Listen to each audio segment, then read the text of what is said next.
Happy Tuesday, everybody. My name is Andy Elliott. I'm a realtor here in Williamson County, Tennessee, with my best bud, Rodney Wilds, who is a loan officer with First Bank, also in Williamson County, Tennessee. We'd love to talk to you. Our contact information is in the description box. Tried to do that too fast. How you doing, Rodney? Fantastic. How are you doing? I like that purple shirt there. Thank you. Thank you. Giving a throwback to Barney. That's right. You know, it was one of my favorite characters when I was growing up. Or Big Bird. I don't know which it was. God, too bad there's nothing going on in the world this weekend, huh? A little quiet. It's pretty quiet. Yeah, I don't understand what Trump's doing. He could have been stirring up some noise if he wanted to this weekend. But nope. he's just hanging out with the kids, you know. Jeez Louise. Yeah. So, not to, I mean, the market likes stability and really is against chaos, so we don't have to worry about that. we don't have to make any calculations on that. The real estate market, I'm telling you, I've got so much stuff here.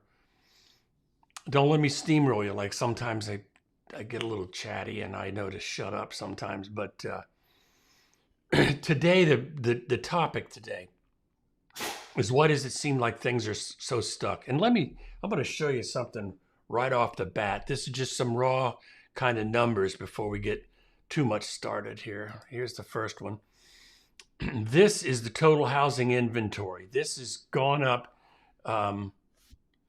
to 1.6 million or something like that in May.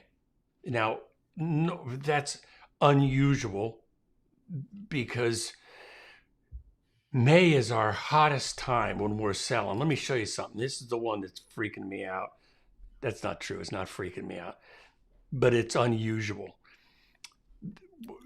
Under normal circumstances, I'm telling you that May and June, this is the hot selling season. Wouldn't you agree, Rodney? Yes, typically, yeah. Yep, typically. And we are down big time in terms of home sales. It's the lowest. Let me show you this. It's the lowest number of sales in this month, meaning May, in 16 years. I mean, so if you think that the market isn't shifting, it really is. And if you're in the market for a house, I mean, I exhibited this out in Mount Juliet last Saturday. We were out looking at houses, and there are a ton of options out there. Now, the thing that I noticed out in Mount Juliet, it's Wilson County out there east of us, there's a lot of flip properties, and that seems to be a little bit different. You know, it seems like people are fixing properties and trying to get rid of them as quick as they can because it seems a little flat. So the only reason I'm bringing all this up is the numbers are telling us, and here's the big one, that things are truly slow, and here's the numbers to kind of back that up. This is an article from National Association of Realtors, they're pretty transparent. They're pretty positive on their projections, but they're pretty transparent. And I don't even know if I supplied this to you, Rodney, so I'm kind of throwing you a curve a little bit. The National Snapshot, and I know this is a little bit hard to read, but I like showing the articles. The total existing home sales for May this year is only up 0.8%. Now, normally it's much, much more than that, to a seasonally adjusted rate of 4.03 million. We just looked at that.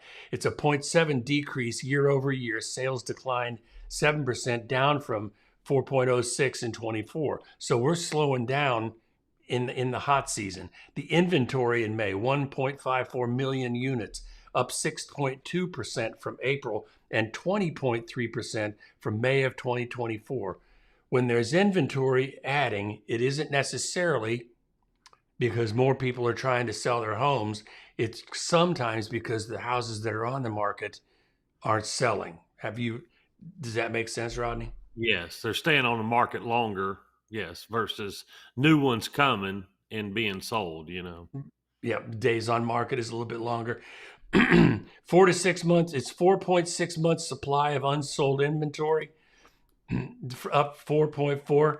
in April and 3.8 months in May. And I mean, we're even in Nashville, it's closing in on 5 months. And I mean, we haven't seen that in a long time. A couple of years ago, it was literally 1 month or less. I mean, property going to market to be gone. So we're almost done with this. Single family homes, which is certainly different than condos. Condos are always taking the hits. The single family homes in May is 1.1 increase in sales to a seasonally adjusted rate of 3.67, up 0.03 from May of 2024. That's just call it flat. Just call it flat. 427 is the median home price, up 1.3. Still call that pretty much flat. Co-ops and condominiums, we don't have co-ops here, but 2.7% decrease in sales, seasonally adjusted 360,000, down 10% from May. I don't know why there's such a difference in condominiums, but I think it's a smaller subset of buyers. Why do you think that is? Well, I think they're just harder to buy. You have to be, your pool of buyers are smaller, right? Because I mean, single family homes is for growing families, and that's the majority of the reason that people move is because their families are growing, or conversely, they're getting smaller. Empty nest syndrome. But anyway, the regional snapshot, and this will be going super fast. The Northeast is still increasing, so it's a little bit hot up there. Remember that first number I gave you is the national average. In the Midwest, it's a 2.1 increase, which is kind of interesting because the Midwest, I mean, that's where you can go to Detroit. This isn't a shot, but you can get a house for $80,000 in Detroit. I mean, that's something. So in the South, though, Go ahead. The problem is you have to live in it. Yeah. You have to live in Detroit after you buy it. Yeah, if my best friend was on here, I spank, his name's Spank, and he lives in Detroit. No words. South. So in the South, we're taking a bit of a hit. A 1.7 increase in sales month over month to an annual rate of 1.84, down half a point year over year, 367, median price down 0.07. In the West, 5.4% decrease in sales month over month, kind of not surprising. It's just because of price. I mean, wow, it's just because of the price. So what I showed you all those different things about, or the reason was because the market really is slowing down. And if you're a buyer, that's a good thing. If you're a seller, pay attention, because at the very end of this, I've got a little blurb I'm going to throw out there as why won't my house sell? And so if you're selling, it'll be kind of interesting. So the U.S. is in the middle. There we go. Come on. There we go. The U.S. is in the middle of a typical peak home buying season, but the signs suggest the market remains sluggish. I just wanted to prove that point. That's where I started. Even though buyers had more inventory to choose from, meanwhile, buyers and sellers are locked in something more of a standoff. More sellers are listing their properties, but prices haven't fallen much, and buyers are being picky. A lot of the sellers that we're visiting, the homes in Mount Juliet that we're looking at, 100% of those were vacant. So those people they have moved on, and they're either a flip or somebody's moved on, which is kind of uncommon a little bit. But down here in West Haven, where we've been looking, you've got people that are selling, still living in it, and they are really stressing some conditions upon their move, like they can have an extended period of time they need to lease back their property because they're building something else. The reason I mention that is the reasons for their moving is kind of high pressure a lot of times, as opposed to that recreational kind of stuff. Does that make sense? There's conditions in the moving. So the mortgage, to continue the article, we're just going to go through really quick. Mortgage rates aren't helping. They've held remarkably stable this year. And what are they today? 6.8, something like that? I didn't even look. Somewhere around there, yes. Yeah. I mean, what else is new? It's like being a weather person out in San Diego. It's the same every day. It's sunny and it's nice. It's that's rates the way are 6.8. 6.8. It's going to stay sunny there. 72, and mortgage rates are 6.8%. That's what they say in San Diego every day. Just put that on a loop and have a nice day. Yeah. Rate stability can be a good thing. Now, what we've seen, here's what's kind of interesting what happened over the weekend. We went from chaotic to stable pretty quick. Now, are we completely stable today? No. But the stock market's looking pretty good. I mean, and they were interviewing. Did you see that interview with Powell? They were. I did not.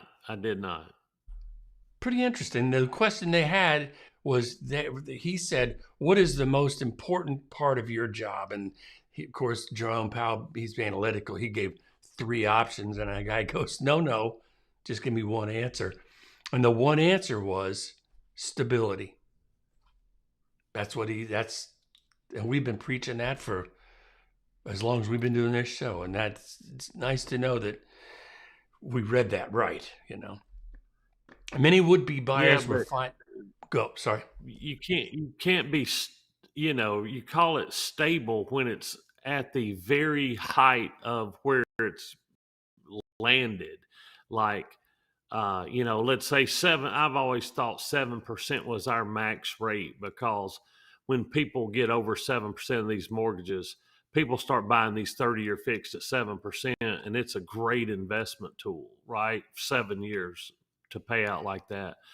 But, so when they're 6.8 and they're stable, it doesn't, it's only, to me, it needs to be good and stable, not bad and stable. I mean, but hopefully next month he'll start making some cuts, but we'll see. But it's interesting, you make a really good point. Stable and high doesn't do us much good, but it's better than 7.10 and 7.2. I mean, you got to stabilize someplace is kind of what my thought is. And for like the people that we're working with, the buyers that we have that we're working with right now, regardless of the rate, they're ready to go. They're prepared, they're ready. And that's where the buyers are that are in the market looking for houses. Mortgage rate be damned. Not completely, but I mean, they're just saying, right, we're going anyway. It's they're buying right now, and they're going to manage that debt, later in life, right? Just refinance. That's what I'm talking about. When it comes the opportunity to, get a better deal. Yeah. Yeah. And it just makes me think that the people that are looking for houses now and that are pre-approved, because in my opinion, that's probably the single most important thing you can do before you start looking for houses. And I'm not saying just because I'm working with Rodney, I'm telling you that because I'm in the business. That's the most important thing you can do. Once you get that done, those people are prepared to set themselves up to plant their flag and to have equity moving forward in the next few years. They're solid folks and they're ready to go. And that's, back in the day, it used to be sort of slippery. You could you could buy a house, no doc loans. It's like, do you make any money? Maybe. Okay, you're good. Yeah. Are you breathing? Can you fog this mirror? Yes, good. You're good for 500. So to finish this up, or keep this going, there was a little bit of a failure to launch feeling this spring, and that's coming from somebody on Realtor.com, and I couldn't agree more. We kept waiting. Remember, we were early in the year. We were waiting to see what's going to happen, and it just kind of didn't. Meaning, the houses that are selling are those people that have to move for one reason or another. That was the point I was trying to make about the West Haven people. These are people that have got to go. They're empty nesters. They're getting older. They're whatever. There's a reason. They're not just doing that recreational stuff. So what will it take to bring life back to the market isn't clear. Lower rates would certainly help, but there's little reason to think they'll return to 3 to 4%. No, that's not going to happen. Barring a deep recession, I don't see that happening either. There's no signals for that. But at any rate, so here's I'm going to switch this quick. Here we go. And so part of what they compile these charts that illustrate how quickly the housing market shifted the last 5 years. And here's why it's at a standstill now. Home price growth versus wage inflation. You can see how much the home prices have gone up. Do I have that the right one? We're gonna switch back to something. Bing. Sorry, folks. Bam. Home price versus wage inflation. Inflation, I mean, wages are kind of slow going up. For decades, the home price appreciation has been outstripping the earnings. Last 25 years, home values have more than tripled. Isn't that amazing? That's amazing. Steepest climb came between 20 and 22, of course. The second reason is more than half of homeowners have a mortgage below 4%. I happen to be one of them. In recent years, the housing market's been stalled by what's known as the lock-in effect. We've talked about that a bunch of times. And I'm one, and I'm going to be staying put until that changes. Supply is up, but the listing prices aren't falling. That's something that doesn't. Can you explain that, Rodney? I mean, it's still. I really can't. I'm kind of watching it as it's unfolding, and it's just home prices are staying very steady. I mean, when because anytime it's a huge headline about the existing home sales are outpacing buyers by 2 million people, but yet month over month the it's a 1% decline, a 1% gain. I just still think that we're in such a good area, or the USA, Yes, that people still buy it.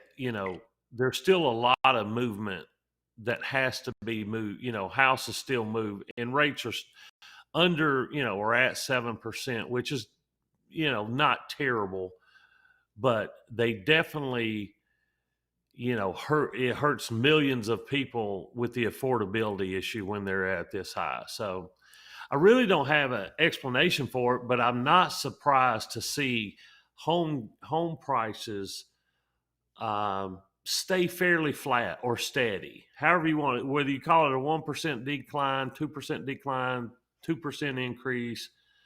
It's staying pretty steady, which is really, I'm not surprised.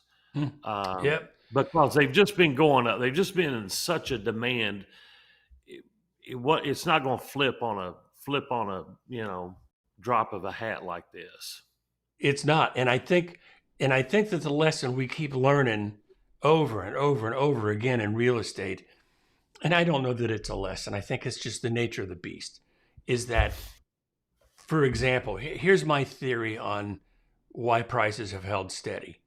It's because, and this is just clearly theory, I think it's because the sellers haven't gotten the message yet. That prices are going to start to decline. As inventory continues to rise and homes continue to not sell, sellers are going to have to capitulate on the price and lower those prices. And then we're going to get a different message as the months go on, as prices come down and prices get slashed. I mean, hey, Angie, how are you? Oh, good. Painting. Oh, I used to do that for a living. Don't envy that. Good for you. But I think that's part of it, is that the sellers are maybe not getting the message. I know that in one area that we're looking at particular, the days on market is really extraordinary. 60 days on the market. Some homes are selling in 2 days. That happened this weekend. But then there's other homes in that same market that's been on the market 47 days. Same house, same category, but they're just priced too high. It's an interesting thing. So for sale inventory has been rapidly increasing in the recent years, giving prospective buyers more homes to choose from. While inventory hasn't quite returned to pre-pandemic levels, it exceeds that in certain regions, which we are one, especially states in the South and the West. Their home price appreciation is slowing, and in some cases, prices are falling outright. And we're starting to see that happen. So some economists expect home prices to fall on a national level this year by 1% to 2%. that is not dramatic. I mean, that is like you're saying, Rodney, you call that flat. It's all about mortgage rates. Sorry, poking at you. Lawrence Yoon from National Association of Realtors says lower mortgage rates are essential to bringing home buyers back to the housing market. I couldn't agree more. Here's kind of an interesting. Okay, this is what I wanted to ask your opinion about. If you're ready for this, buying a home in 2025 costs 43% more than renting one. Is there an argument for that? We were talking about that before. Do you have an opinion on that? Buying, yeah, I'd like to. Yeah, I mean, I'm a fan of buying. I am a fan of owning your primary residence from now until eternity. So the cost is 43%. I'm not sure how they consider what they consider cost, but I'm assuming if you're throwing in a down payment, um, you know, it's like is it a good time to buy? Is that the bottom line of your question? Yeah. Well, Is it a let good me time to read buy? through. Let me just read through a little bit of this to kind Yeah. of provoke your thinking. A family making a median U.S. income, because this is their argument about the renting buying thing, I think. A family making a median U.S. income around 80 grand could comfortably afford to spend around 2,400 a month on housing using conventional affordability guidelines if they put 15% down on their home purchase, roughly the average size down payment. They could afford to buy a home costing up to 543 with a 3% mortgage. Okay. But if their mortgage rate is 7%, their buying power goes down to 356. And that's less than where the median home is listed today. At current mortgage rates, the median earner can't afford to buy the median home. And that's really where their argument is, that the median 7%, when you don't have a median home sale price, it's tough to find properties like in that price range. So what's a priced out buyer to do? In many cases, the answer is to rent. Buying a home has historically cost more than renting one. I don't know that I agree with that. After factoring in maintenance, insurance, and so-called hidden costs of ownership, I don't agree with that, I don't think. But the premium for ownership began rising rapidly along prices of mortgage rates in the aftermath of the pandemic. To finish this, let me see. Historically, buying a starter home costs an average of $233 more per month than renting a comparable unit. That means today, in late 2024, the premium was over $1,000 a month, according to John Burns. They're really cool. Home ownership cost to return to the historical average premium mortgage rates would need to fall to 3.75. So there's the argument for that. Yeah, some people definitely need to rent. Like,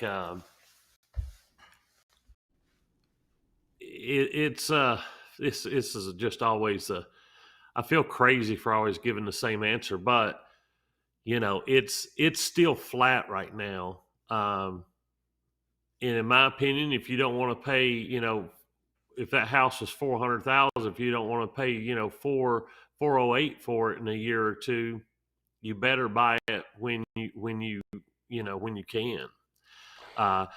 Rates I really don't look at mortgage rates like they'd have to get higher than the 7% mark. Like, we're at the point where it would be teetering. Like, if it was 8.5%, then I'll redo my numbers. But when it's under 7%,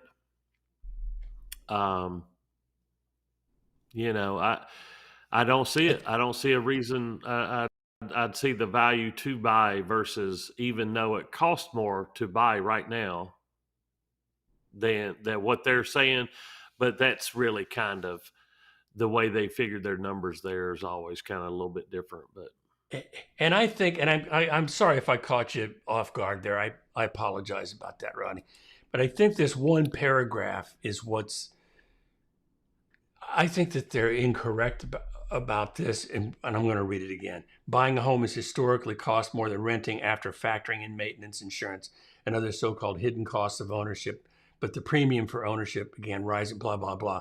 Here's my point about what holds back renters from buying a house. And I think it's resources, it's reserve. Because if a renter is living truly paycheck to paycheck, or they're maxing out to pay that rent every month, what you do need to have when you buy a house, because I don't want anything that I ever say to scare somebody. Build up your resources. Know what if you're going to put down 3.5 for an FHA or 5% down, know what that number is. Just know what that number is. Know what closing costs. You learn all that stuff from a lender. You can call any lender and say, what's the closing cost approximately on a $500,000 house? And with some variations, they can tell you pretty close, And so if you want to buy a house, I think bottom line is it's the resources that you got to have up front that probably holds most people back. Does that argument make sense? Yes, and it is. I mean, down payment is by far the number one thing that holds people back. Down payment and closing cost. Yeah, and the little stuff, and I call it little stuff. If you don't have it, it's not little, but I mean paying for inspections and that kind of stuff. So we're going to move on to this, and I'm going to bear with me, everybody. I'm going to close a browser, and if we get glitchy, that was my fault for doing that. Oh, good, we didn't. You know what time it is? Boom.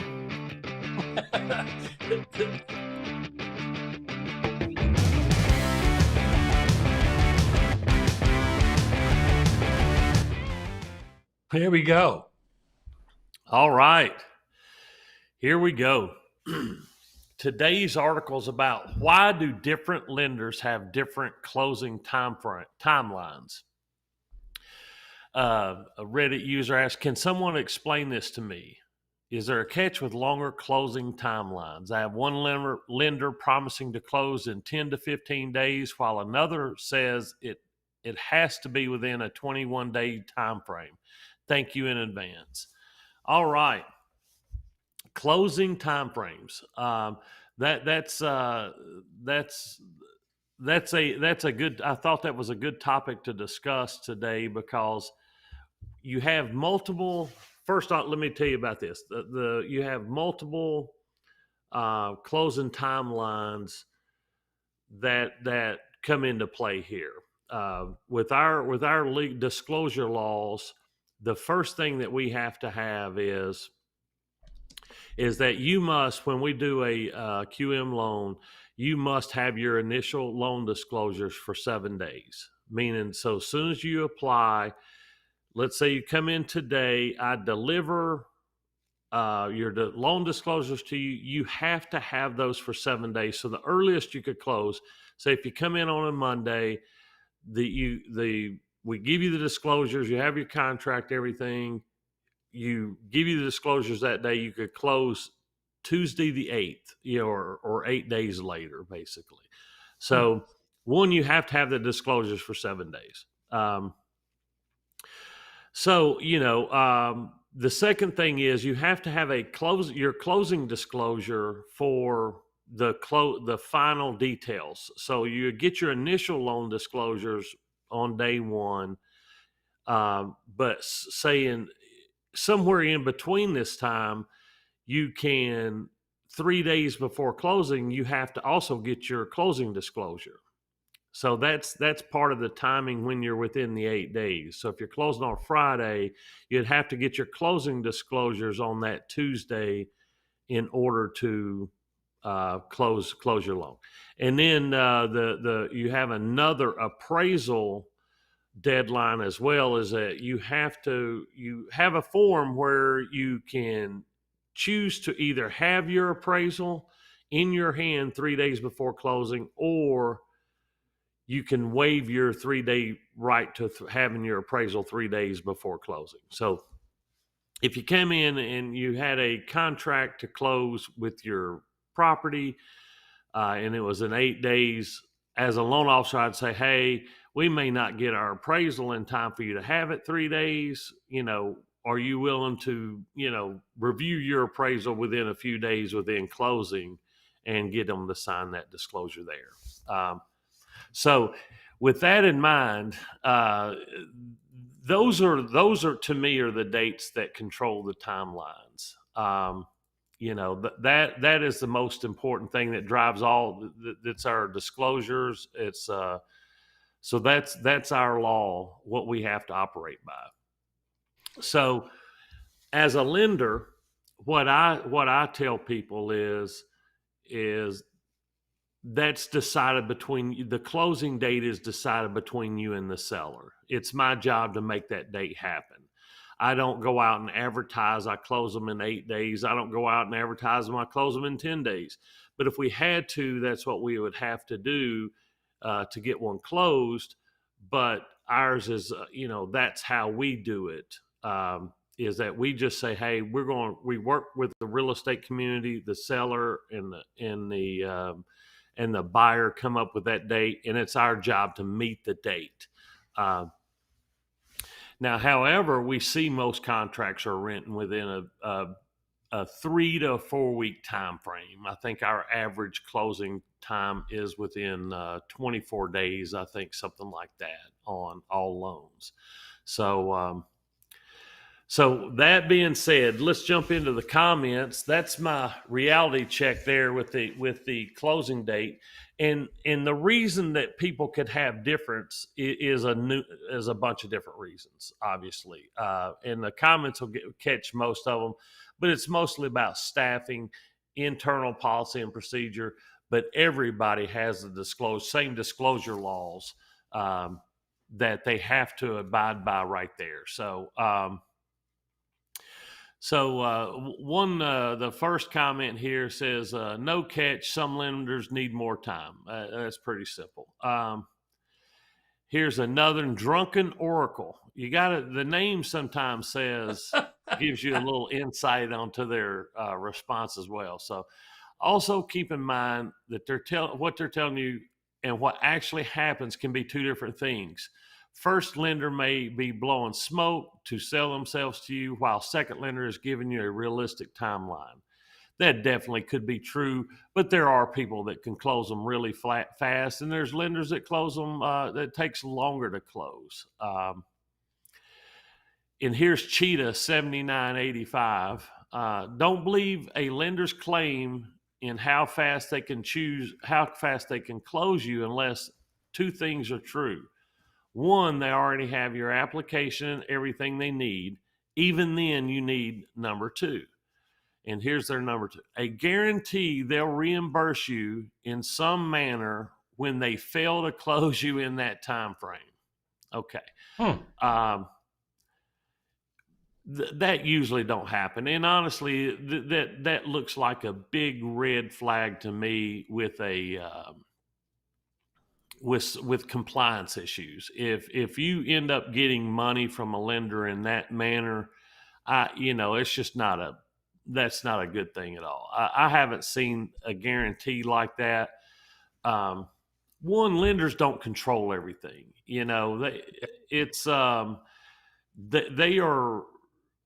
They are absolutely in charge of the file. They're the ones to blame 90% of the time, but they don't control everything, especially if it was an 8-day close. You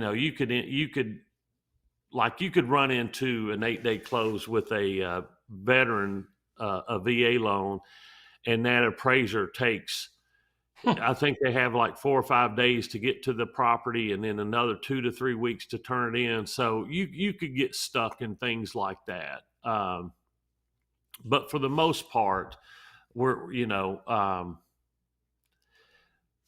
people don't give a guarantee in some manner if they don't close, because we don't always control everything.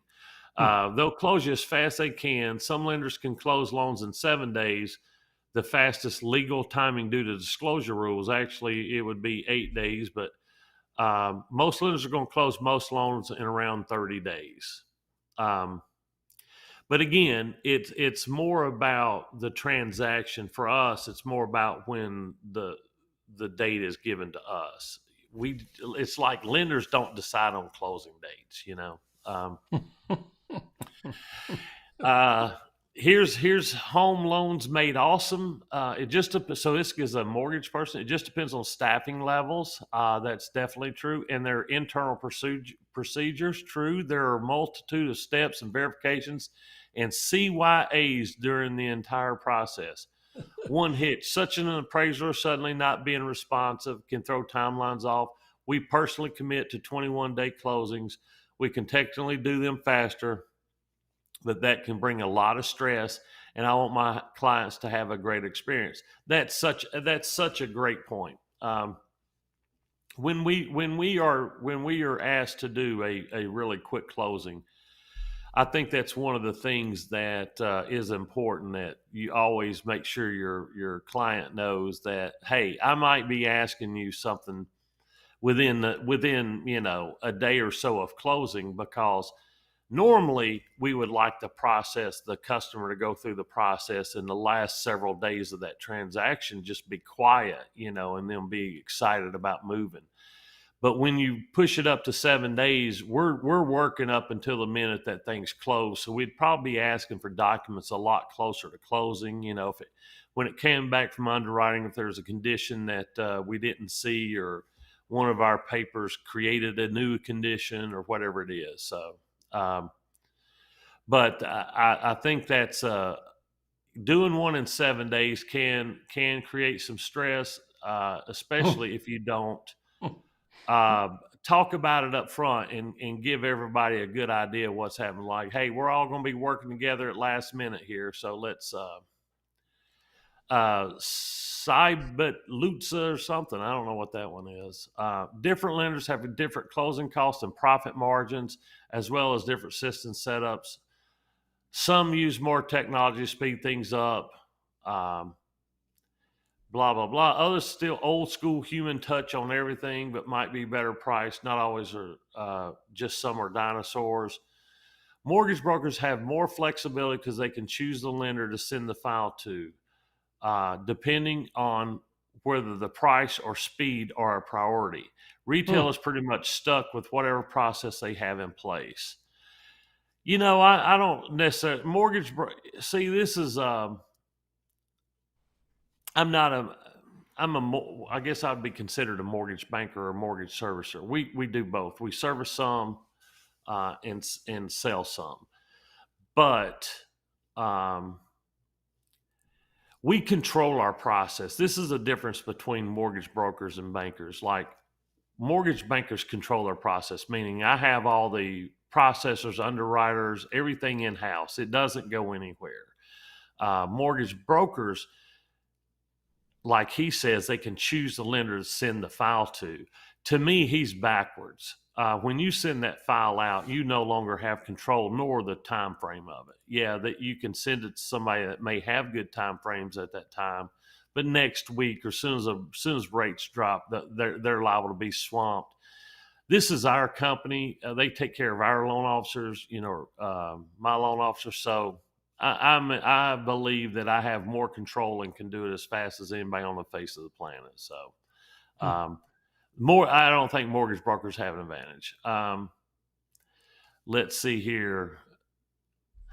I think somebody says empty mammoth here, 5472.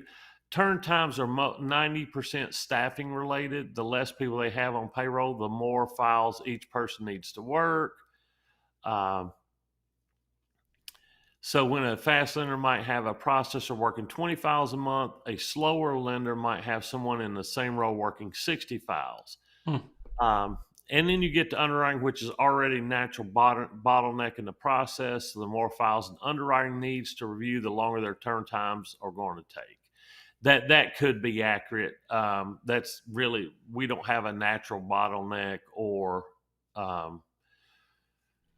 back in 15, 20 years ago, a processor could do 60 files, but we don't rarely see that now. But staffing is definitely an issue, but I think most companies are staffed to handle just normal purchase times, and advising somebody it could be 10 to 15 days is not a bad. I mean, to me an extremely quick turn time. 21 days is a fairly fast turn time, but 21 days is almost our average now. Mm. Everything in real estate, like our area, is a pretty quick turn time. So, but the reality check of it is all lenders are different, but we all have the same process or disclosure guidelines that we have to meet. Um, but I would find one that was just, like that. I feel like it's like anything else. I would look at price and then how I connected with them and how I felt like they was going to take care of my mortgage, through the process. Excellent. That's Rodney's. my riff.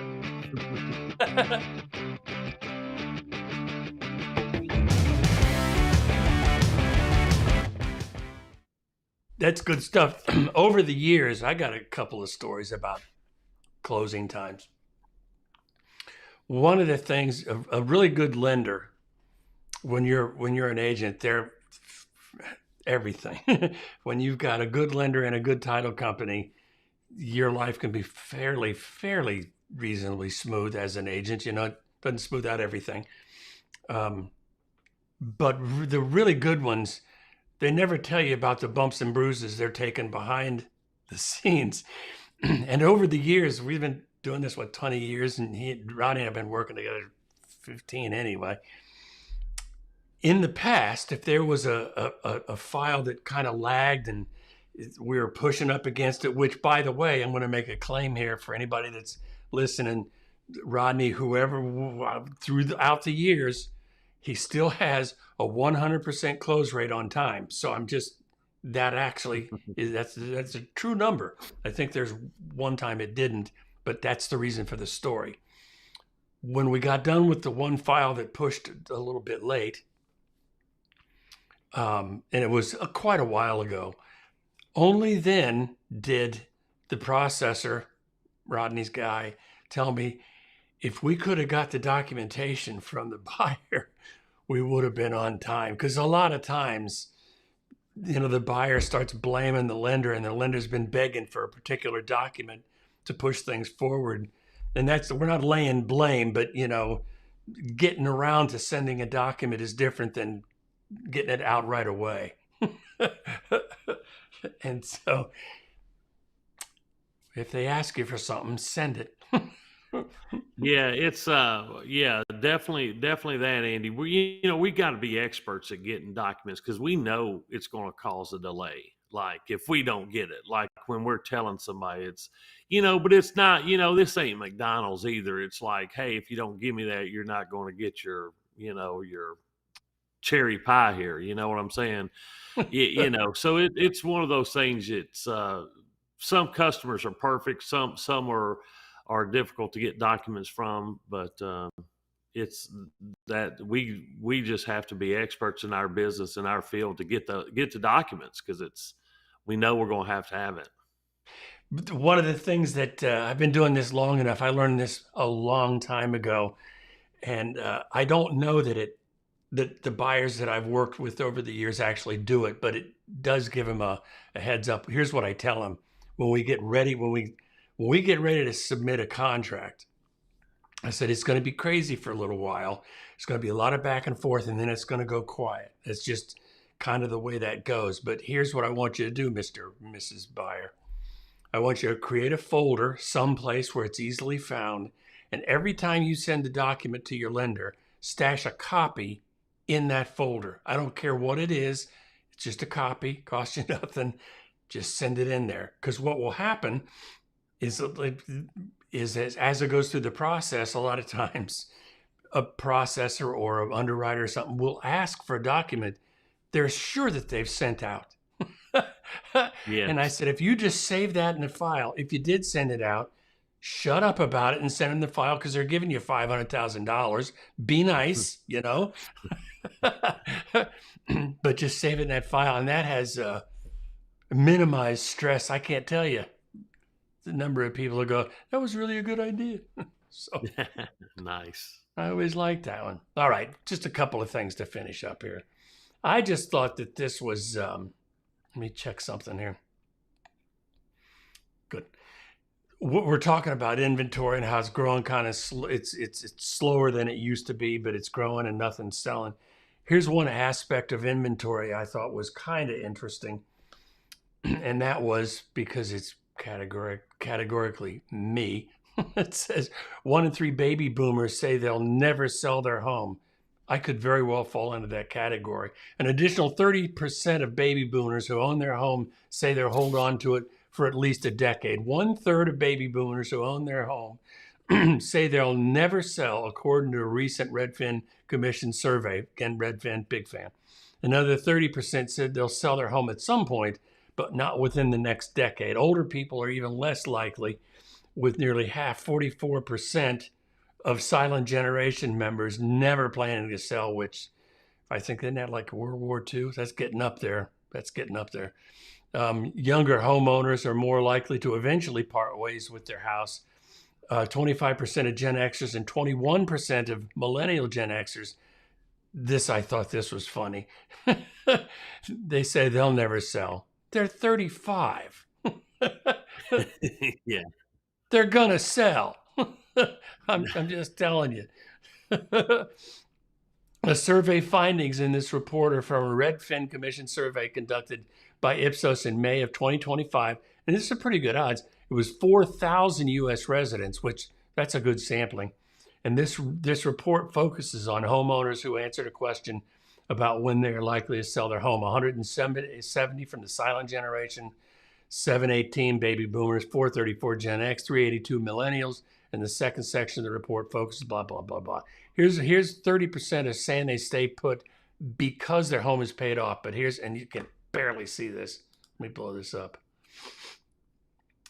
I just thought these are, I wonder if I can do that. Can't do it. Sorry. Just going to have to read it because it's interesting to me. Okay, here's the reasons that people are staying put. I just like my home and its location, and I have no reason to move. Perfect. That was the largest. But, they had a good realtor the first time. I always tell somebody, when you buy a house, remember 2 things.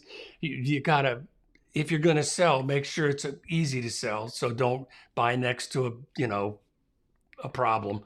And the other thing is, I've always taught this, and I used it in my own house. Make sure when you buy a house, there's one redeeming quality that you would love every day. If it's close to a lake or close to the shopping or whatever it is, remember to do that. Little tip. My home is here's another reason, it's almost completely paid off. Home prices are too high. That's another reason they're going to stay. I don't want to give up my low mortgage rate. Guilty, right here. I have recently renovated and upgraded my home. That happens when homes get so expensive. People that were going to move choose to upgrade. I bet, what's happening with you lenders and refis these days? Has that Not picked up? much. Not much. No. That's a short. Yeah. That's a short segment. That's a real estate reality check right there. It's a very short segment. Not much. Yeah, of course. If I thought it through, 7%, where are they going with that? So I'm the idiot. I'm holding on. Here's the next reason. I'm holding on to the home so my kids and family members can move in. As soon as I die, they're moving in. My children or other family members are still living. My children or other family members are still living in my house. The kid's 43 years old. And he's still living in the house. Mom, do my clothes. I don't want to pay high homeowners association. What'd you say? I said, don't get me started on that. Insurance for a home would be too expensive where I want to live. But anyway, I just thought that was kind of the good news for young home buyers is that supply is up. Your favorite statistic. Here we go. There are roughly 500,000 more home sellers than buyers in today's market. It's a buyer's market in many parts of the country, and Redfin economists predict home prices will decline 1%. How do they do that, Rodney? How do they determine that? You know that they've got the answer already. You know, we know it's down. We know we got a lot of listings. They just, you know, when listings are increasing, then you don't have to, you don't have to make up a number because you know you've got more listings than buyers if they're increasing. I mean, Yeah. right? I mean, Yeah. Yep. anyways. I know that's sort of your pet peeve of the season, so I'm going to keep bringing that up because I think it's funny. Yeah, And it's all you about just pull my string. I'm like dude on Toy Story. You just pull my string. All right, we get done There's a with that. snake in my boot. So us baby boomers, I'm not moving. But if you are a baby boomer, you want to move, give us a call. We'll fix you up. Here's the last thought. That I'm adding this for a fairly obvious reason for one of our buddies. And the question is, I've told this story before. We've only got just a couple of minutes. This is perfect. As a realtor, I belong to a number of Facebook groups that are populated by professionals, and they're limited to just us agents, And it's not secretive. It's just that, that's where we go to chat about things, when stuff's going on in the market. And one of the more common comments these days, and I saw one of these the other day, it was yesterday, kind of surprised me. It was an agent in a big company in a big city, not here, but they said, "What the heck is going on? Is anybody else not getting any showings at all?" And there's a lot of very, very good agents that are having homes listed, and they're just sitting. They're just sitting. And we've talked about days on the market. What you don't know is that when you list a house, you do your best to project when a house is going to sell, but you can't outguess the market. The market can change underneath your feet without you knowing. And so the seller has expectations of when it's going to move, and if you don't have showings, it's not going to sell. That's just the way it is. And so a lot of these agents are they're struggling with getting homes to sell these days. And the truth is that as a listing agent, you're gonna every week that's the way I do it, is I'll call every week and say, this is the status, this is what we've got. And the rule of thumb for me is if we have showings but no offers, the price is off just a little bit. If we have no showings, the price is off a lot. And so we make our adjustments then. But sometimes agents, including me, you can be, whether you like it or not, you can be intimidated by some sellers because they can, you can, people under stress, it can be stressful. And so today I noticed there was a property that was struggling, and it was an agent that I know. And they're like, there's nobody coming to this place. And I looked at their listing, and it's $1 million property, and they lowered it by $5,000. I'm like, that's probably not going to do it. If you're going to lower the price, it's got to be enough to get people's attention. That would be the one thought. But anyway, so here's my last share here. Let me see. Share. Good. This is why isn't my home selling? A look at 5 top deal breakers in today's market. And these are actually pretty good. This is clearly somebody that's been in the real estate game for a minute, knows what's going on. At first, he says it's overpricing. I am telling you now that if a home is overpriced, you got to get ahead of that and lower it to the point where it's going to actually sell, as opposed to what's called chasing the price down. So number one, it's overpriced. If your house is sitting, it's overpriced. Generally speaking, that's a pretty good guess. Look at prices in your neighborhood for homes that are really comps, that are really comparable, and see how that compares. The second one is poor first impressions. What will happen? Here's what will happen to a buyer when they come into a property. When somebody sees, and I've seen this happen literally 1,000 times, when I when I have buyers like I do now, they'll send you a text with addresses. They'll say, we want to go see these properties. And if I've helped them understand the process, it'll be 3 to 4 homes clustered in a particular neighborhood, not all over creation. But usually when I get a list of properties from somebody, they'll be pretty excited. This looks good. This looks like this could be the one. I'm so excited to be this one. And the point to this second one is the second thing that keeps a house from selling is the poor first impression. I can see somebody that's so excited to see a house based on the pictures they see in the listing, and then we drive up to the house and the yard's overgrown and the deck needs paint and the doorknob's ancient, and you just watch the folks deflate. Even before they get into the house, they're like, this big dream is burst, and that's why I'm telling you, curb appeal, do that, and to make sure your house is clean. So first impressions, including paint on the front door and the doorknob. It sounds silly, but I'm telling you, if they're putting their hand on the doorknob and it's crusty and old and peeling, get a new doorknob. The third most common reason it doesn't sell is unaddressed repairs or maintenance. Remember, when somebody's trying to buy a house, they're making a list of all the things it's going to cost them, down payment, inspection costs, all that kind of stuff. And the second list is, how much stuff am I going to have to fix? And that is, they're like, if I have to paint, that's check. If they have to add carpet, check. That's adding all up to their expenses. Unaddressed repairs or maintenance issues. Fix as much as you can within reason and fix any obvious stuff. Or if you have to go as is, take the hit, because you're going to take a hit price-wise. Number 4, you may or may not be able to do anything about this. Number 4 is unattractive or dated interiors. Here's the rule of thumb. Every house will sell, but based on the condition, if it's dated a little bit, you're going to lose a little money. So that's just the way it is. Excuse me. And the final reason is poor marketing exposure. And with today's world,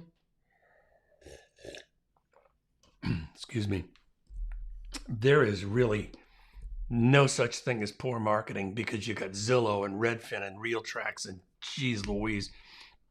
There's literally 1,700 different websites that your house is on. So marketing is MLS style presentation for your house.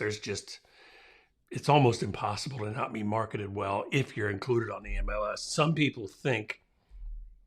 Some sellers think that if you have more advertising on Instagram and all that kind of stuff and YouTube, that it'll make a difference. I'm here to tell you, and this is word from a guy who sells 900 houses a year. We never sold a house through Instagram, and it was a thing. It's always been through price and condition. So those are the 4 or 5 things that'll keep a house from selling. Ta-da. I like it. So, what else is going on? Going through that just made me think with people having really good, pictures have gotten better and better over the last several years, all the way the virtual tours and all that. So when people get really good pictures, they're leaving out things like the exterior or something. So when you're taking buyers there, they really, because it'd be weird to see a nice inside a house and then lose it over the outside, if that makes sense, or curb appeal, Yep. It's how do you spell receipt? I before E except after C. Yeah, okay. Thank you. Just type into Angie. She's talking about older machine. Yeah, it's and the last thing I'll say about selling a house in this market now, competitive pricing is literally everything. With inventory as it's doing, staying on the market, I'm telling you that it's get that pricing right and be nimble, So what a show, what a great riff, man. That was a Killer Rift timelines. I got to remember that. Have any final thoughts there, Rodney? No, Angie, good to see you. Whoops. I think it's kind of sad that all homes look the same way now with staging. You know, there's a lot to be said for that. In our neck of the woods, they're trying another sort of hot trend is virtual staging, and that's weird. Yeah, so there's no furniture at all in there, and then they're just doing virtual staging. There's no furniture for real in there, but what they'll do is they'll put virtual stuff, like somebody just overlays fake furniture in there. Anyway, Nice. Rodney, we'll see you next Tuesday, right? right, Sound see good to you? Angie, Sounds- see ya. Here we go. Where's my thing?